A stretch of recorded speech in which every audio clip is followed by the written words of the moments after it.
Ես կուզենայի ուղղակի նշել, որ ցանկացած դեպքում, երբ որ մենք խոսում ենք վիճակագրության մասին, թվերի մասին, յուրաքանչյուր դատավորի համար եւ ինձ համար նաեւ որպես դատավորի վստահ եմ, որ իմ գործընկերներն են այդպես մտածում, դրանք զուտ վիճակագրական տվյալներ չեն, դրանք գործեր չեն զուտ, դրանք թղթեր չեն, դրանք մարդկային ճակատագրեր են եւ մենք այն տրամաբանությամբ ենք վերաբերվում ցանկացած գործին, կարծում եմ դատավորի համար չկա կարևոր կամ երկրորդային գործ, որտեղ չկա մարդկային ճակատագիր, որը մեկը մյուսից կարևոր է եւ մենք այդ սկզբունքով ենք մոտենում։ Արդարադատությունը ինտելեկտուալ ու բարդ գործընթաց է, հետեւաբար անհամատեղելի է շտապողականության հետ։ Բայց խոսքը շտապողականության մասին չի, խոսքը արագության մասին է։ Ես հույս ունեմ, որ մենք պիտի ունենանք մի համակարգ, որտեղ որակը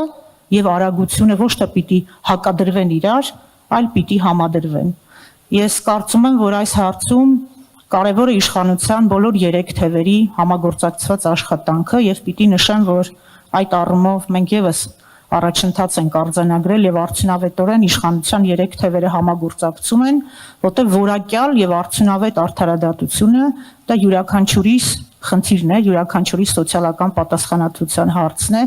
եւ ես վստահ եմ, որ յուրաքանչյուր դատավոր այսօր այստեղից հեռանալով կհեռանա այն ազդակով, որ պիտի բացառենք արդարադատության ուշացումը եւ յուրաքանչյուր ուշացում պետք է լինի պատճառաբանված բացատրություն։ Ես կուզենամ, որ մենք այդ ոգով այստեղից հեռանանք եւ երբեք քննադատությունը չընկալենք որպես հարված մեր հեղինակությանը։ Նորից եմ ասում, պետք է այն ընկալենք որպես զարգացման ազդակ։ Ես հաջողություն եմ մաղթում նորից մեր բոլոր գործընկերներին եւ շնորհակալություն հայտնում այսօրվա միջոցառման համար։